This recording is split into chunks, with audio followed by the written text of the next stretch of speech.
いらっしゃい。ようこそゆらの湯へ。バーチャルバンダイのゆらめぐりです。唐揚げの妖精あげ太郎です。鳥天の妖精天次郎です。前回で持ち物はバッチリになったみんな。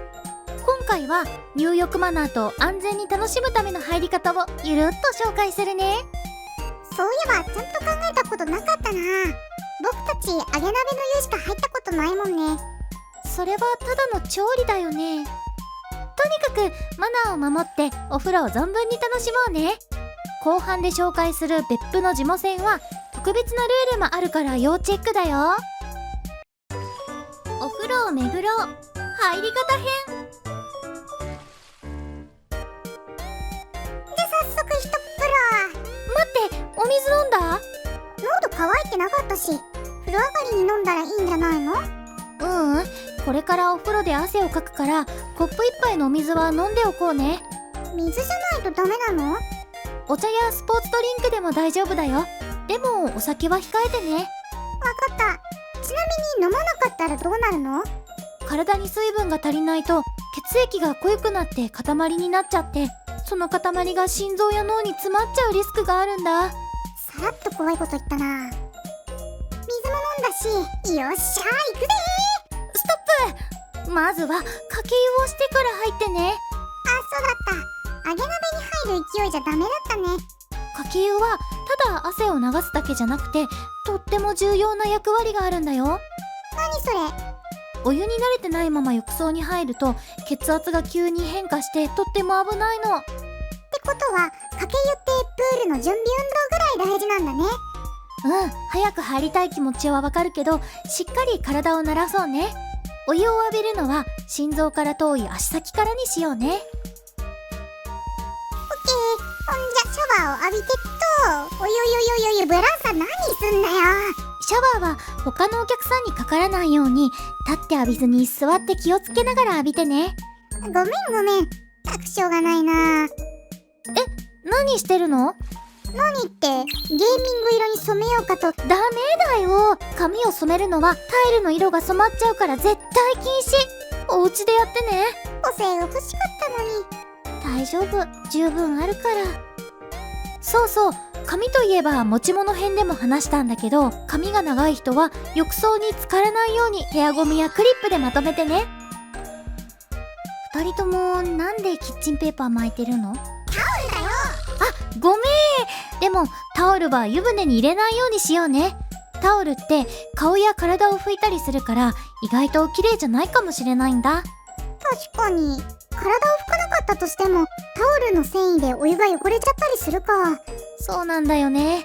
だからタオルは荷物置き場にスパバッグに入れておくか、頭の上に乗せて温泉気分を満喫するのもいいね。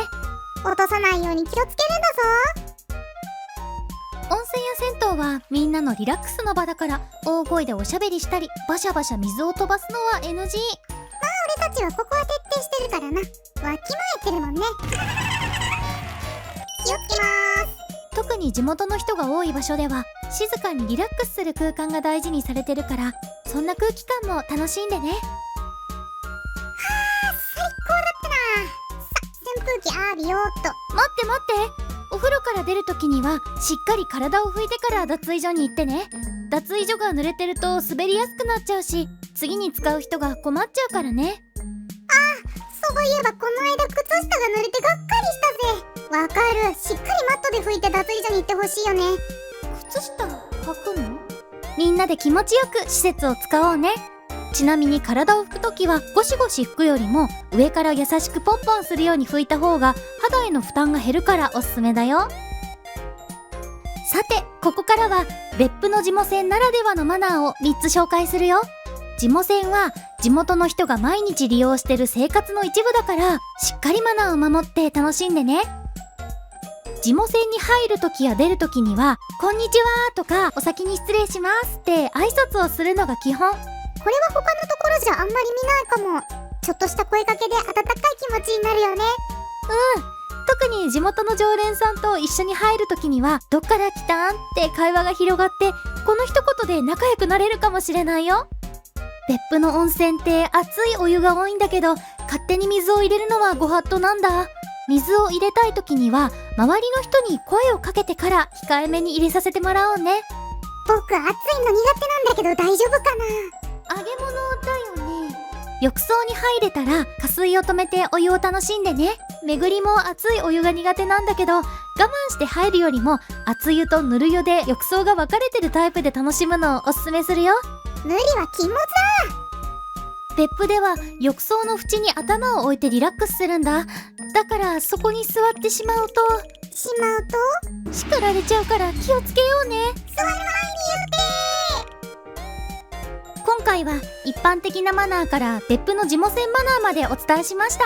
他にも地域によっていろんなマナーやルールがある可能性があるから、よかったら旅行に行く前に調べてみてね。めぐりにも教えてくれると嬉しいな。その地方のルールを知るのも旅先の楽しみの一つだな。土地を深く知るっていうのはそこに行くからわかるしね。そうだね。じゃあ早速温泉に行くか。いよいよだ。次回からは目的に合わせた温泉の選び方を紹介するよ。楽しみにしててね。それじゃまたね。今日のひとっ風呂。